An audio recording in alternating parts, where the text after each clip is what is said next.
Would you just relax? Me relax, you relax. We'll both relax, okay? Elaine, I think you need to see someone. You're only a cab driver as a temporary thing. That's what Alex Rieger once told his estranged daughter, a temporary thing. For so many of us who grew up with the flickering glow of a television as a constant companion, that sentiment felt deeply familiar. Life was a series of temporary things, stepping stones on the way to who we were supposed to become. But what happens when temporary becomes permanent? What happens when the waiting room becomes your home? In 1978, a show premiered that didn't just ask that question, it lived in it. It wasn't set in a fancy office or a cozy suburban home. It was set in the grimy, oil-stained, beautifully human depot of the Sunshine Cab Company in New York City. This is the story of Taxi. A show that, on paper, was a workplace comedy, but in reality was a weekly 30-minute lesson in the bittersweet comedy of being alive. It captured a moment in time with such honesty that even decades later, watching it feels less like watching a sitcom and more like coming home. So buckle up, we're gonna take a ride back to a time when comedy had a little more soul, when characters felt like family, and explain how a show about a bunch of part-time cabbies became one of the most enduring and beloved television series of all time. To understand why Taxi felt so different, you have to look at the names behind the curtain. James L. Brooks, Stan Daniels, David Davis, and Ed Weinberger. If those names sound familiar, they should. They were the creative engine behind one of the most sophisticated and character-driven shows ever made, The Mary Tyler Moore Show.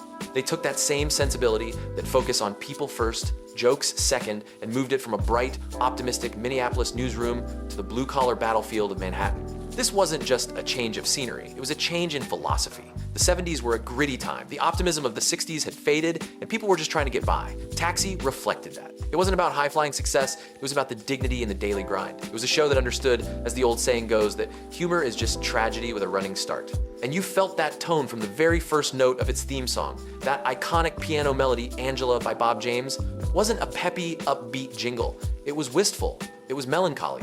It was the sound of driving through the city at dusk, thinking about your dreams and how far away they still seemed. It primed you for what was to come, a show that was just as likely to make you feel a lump in your throat as it was to make you laugh out loud. He never comes to see you. I'll give you the same advice I give my mom when she cries. I say, Mom, shut up. That unique blend of humor and heart is the bedrock of why we still talk about it today. It was a dramedy before the word even existed. The industry certainly took notice. Over its 5-season run, Taxi was a critical darling, racking up a stunning number of Emmy nominations and winning the award for Outstanding Comedy Series 3 years in a row. For viewers, those awards were validation. They confirmed that this special show we were connecting with, this series that felt more real than anything else on television, was truly a work of art. All the people at Paramount, and all the people at ABC, and at John Charles Walters, Jimmy Burrows, and Rhea, and thank you all very much. But the true magic of Taxi wasn't in its awards or its writing pedigree. It was in the people, it was in the ensemble. This wasn't just a cast, it was a found family, a perfect collection of broken toys who somehow fit together perfectly. They were all driving a cab for the same reason, because their real life was perpetually on hold. At the center of it all was Judd Hirsch as Alex Rieger. Alex was the reluctant heart and soul of the garage, the only one who wasn't kidding himself, the only full-time cabbie. He'd been there, done that, and seen his own dreams fall apart. He was the weary, compassionate, and perpetually exasperated father figure to this group of misfits. He was the anchor, the one everyone turned to for $5 or a dose of hard-earned wisdom.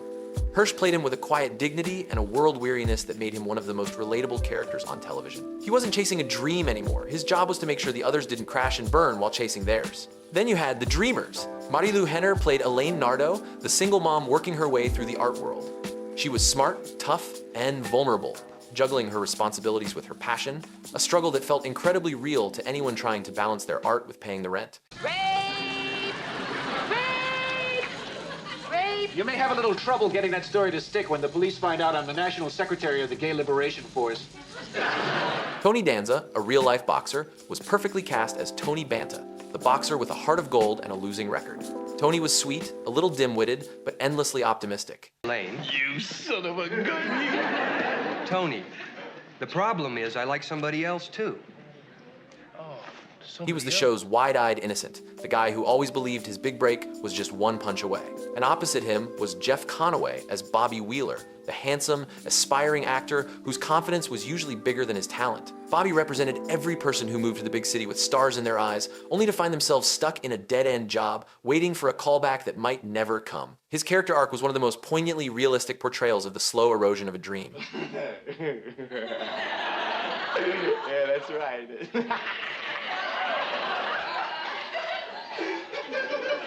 These characters weren't caricatures. They were us. They were our friends, our siblings, the people we knew who were struggling to make it. We watched them fail, get their hearts broken, and scrape by, and we loved them for it. Because in their failures, we saw our own, and in their small victories, we felt a sense of hope. The philosopher Albert Camus once wrote, "In the midst of winter, I found there was, within me, an invincible summer." That was the Sunshine Cab Company, a little pocket of summer in the cold, hard winter of New York City. But every family has its weirdos, and Taxi had two of the greatest in television history. First, let's talk about the man in the cage. From his dispatcher's booth, Louis De Palma ruled the garage like a troll under a bridge. Played by the incomparable Danny DeVito in a career-defining role, Louis was abrasive, misogynistic, petty, cruel, and utterly, unforgivably hilarious. He was the human embodiment of every terrible boss you've ever had, distilled into a 5-foot-tall ball of rage and greed. Go bite a big one. Louis was the engine of conflict. His constant schemes, his lust for Elaine, and his tyrannical reign over the drivers provided the show with its sharpest comedic edges. Yet, DeVito brought a strange, almost pathetic humanity to the role. For all his bluster, Louis was a profoundly lonely and insecure man. And in a few rare, fleeting moments, the show would let you see the scared little man behind the monster, making him more than just a villain. He was an icon of antagonism.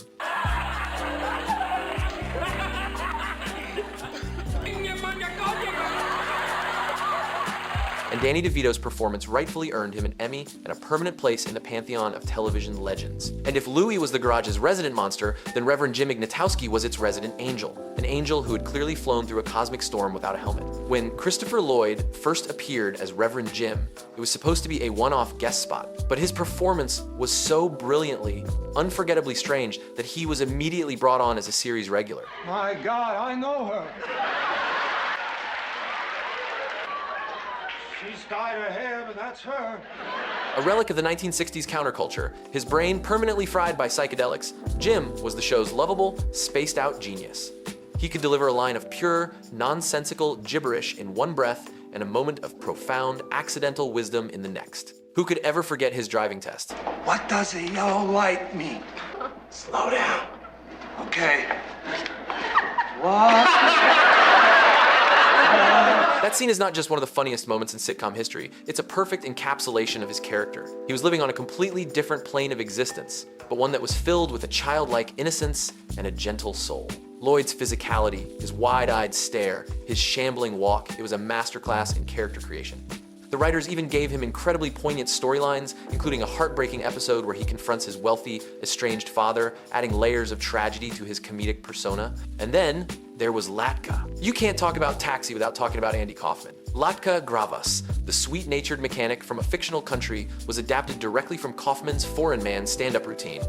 On the surface, Latka was an adorable, funny-talking immigrant. He was innocent, he was kind, and his struggles with English led to classic misunderstandings. But Andy Kaufman wasn't an actor, he was a performance artist, and he grew bored with playing the same character week after week. This discomfort became a source of both creative genius and legendary on-set friction. Stupid stuff is stupid stuff. I think your stupid stuff is stupid stuff, and you calling my stuff is not stupid stuff. The writers, in a brilliant move, incorporated Kaufman's restlessness into the show, giving Latka a multiple personality disorder. Terrible humor, Vic. But I love that smile. Come on, walk with me, talk with me. This led to the emergence of Vic Ferrari, a suave, womanizing lounge lizard who was the complete opposite of Latka. It was a bizarre, surreal turn, but it was pure Kaufman. Off-screen, Kaufman's commitment to his art often blurred the lines of reality. It was so cold there. How cold was it? Oh, we asked you. I didn't ask you. Can we start this again? I didn't ask you. He would send his obnoxious alter ego, Tony Clifton, to set in his place, causing chaos and infuriating the cast and crew. Judd Hirsch and Jeff Conaway were famously not fans of his antics. But this unpredictability was part of the deal. When you hired Andy Kaufman, you didn't just get an actor, you got an experience. His presence made the show a lightning rod for attention and cemented its legacy as a place where true, untamed genius was allowed to flourish. As it's often said, the line between genius and insanity is measured only by success. In the case of Andy Kaufman on Taxi, that line was practically invisible. Watching Taxi today is like looking at a yearbook of future superstars. It was a launchpad. Danny DeVito and Christopher Lloyd would go on to have monumental film careers. Well, let me tell you something. You get used to a way of life. You don't pick it. Tony Danza became a sitcom staple with Who's the Boss? Marilu Henner, Judd Hirsch, they all became household names. Seeing them here, in their formative years, adds a whole nother layer of enjoyment and nostalgia to the show. You're not just watching a sitcom, you're watching history being made. And that history has been well preserved. For decades, Taxi has been a mainstay in syndication. For those of us of a certain age, it was always on. It was the show you'd catch late at night or on a lazy afternoon. Its familiar faces and gentle humor, a constant comfort. That heavy rotation burned it into our collective pop culture memory. Today, clips of Louie's tirades or Jim's drug-addled wisdom go viral, introducing a whole new generation to the Sunshine Cab Company. Decades after it went off the air, Taxi continues to appear on best TV shows of all time lists, from TV Guide, The Writers Guild, and countless other publications. That enduring, critical respect ensures it will never be forgotten. Well, I guess you got a right to feel self-destructive, but you could have thought of me. I look forward to seeing you every day, like some palookas look forward to a... It's a show that has stood the test of time, not because its jokes are the sharpest or its situations the wackiest, but because its heart is the biggest. So why does it still give us that crazy nostalgia? Maybe it's because in a world obsessed with winners, asterisk, Taxi Times dared to be a show about the nobility of losing. It was about people who were stuck but not broken. It reminds us of a time when television had patience, when it was more interested in the quiet moments between people than in loud, manufactured punchlines. It reminds us that the family we choose is often more important than the one we're born into.